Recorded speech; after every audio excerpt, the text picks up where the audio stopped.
Hi, my name is One and welcome to Game News, and on today's video we're going to talk about MultiVersus going offline, Nintendo to show off 10 minutes of Tears of the Kingdom gameplay, The Last of Us Part 1 could be Steam Deck verified, and way more in this video. So without further ado, let's go straight to the news.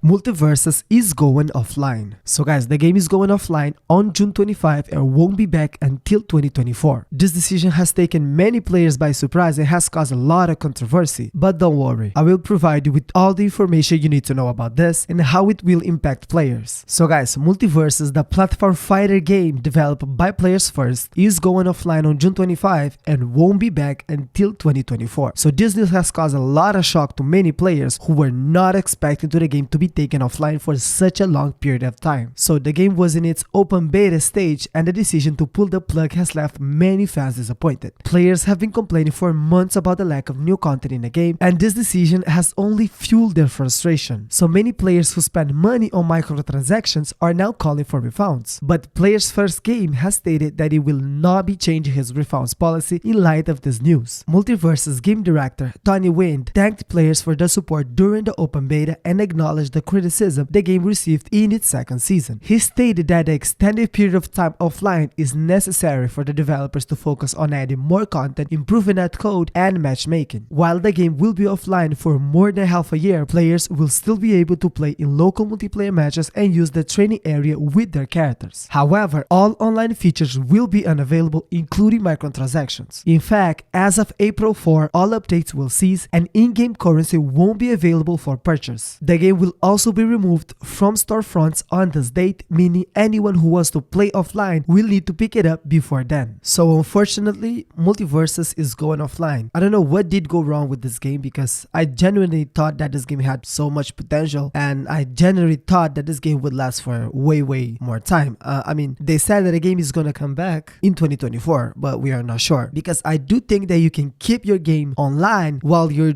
improving the game, improving the netcode, and making the game better. A lot of games do that. You have Fortnite. They doesn't go offline for half a year just to improve stuff in the game. They just keep pushing updates and updates. So this is kind of suspicious for me. I don't fully trust them. So I don't really know what did go wrong with this game, because I don't follow the game. I'm not part of the community, and I did play the game a little bit, but it didn't catch me. It's not my genre, so I didn't stay in the game for too long. But I genuinely thought that this game had potential, and I saw a lot of people move into this game, creating content, having fun, a lot of stuff. And I genuinely thought that this game would last for way longer. I hope that they will fix everything that is wrong with the game and will bring the game back in a more good state and in a more healthier state that players can enjoy. For those who spend money on this game, I'm really sorry for you guys. It's of course unfortunate that this happened to you, but it's an online game. We never know when the game's gonna end, so we're always gonna probably end up with this situation.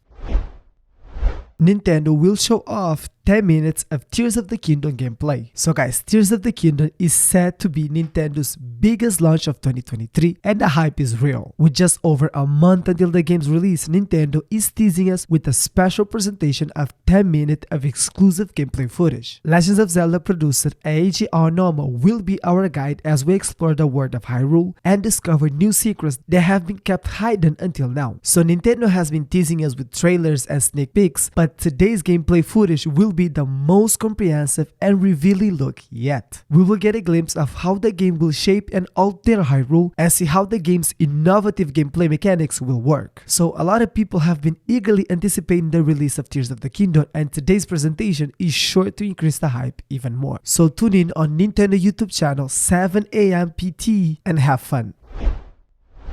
The Last of Us Part 1 could be Steam Deck verified. The Last of Us Part 1 is set to launch on PC today, and fans of course are excited to play it on their computer. However, there is a platform that many are hoping to play the game on, the Steam Deck. Valve's handheld console has generated a lot of buzz, and it looks like it might be able to handle some pretty demanding games. So one piece of evidence that has many people confident that The Last of Us Part 1 will be Steam Deck verified is the fact that Valve has been using an image from the game in its Steam Deck marketing. So guys, while this is certainly strong evidence that the game will be verified at launch, neither Valve or Naughty Dog has officially confirmed it yet. But with Valve using this image, I'm pretty sure that the game will be Steam verified. Let's just wait for the official announcement. So of course, some players may be skeptical about whether or not the Steam Deck will be able to handle a game like The Last of Us Part 1, because the game is known for its stunning visuals and demanding gameplay, so it's going to take a lot of power to run smoothly on a handheld console. However, I have saw people playing God of War in the Steam Deck, so that shows that the console is actually super strong, and Valve has already confirmed a lot of games that are really demanding too, so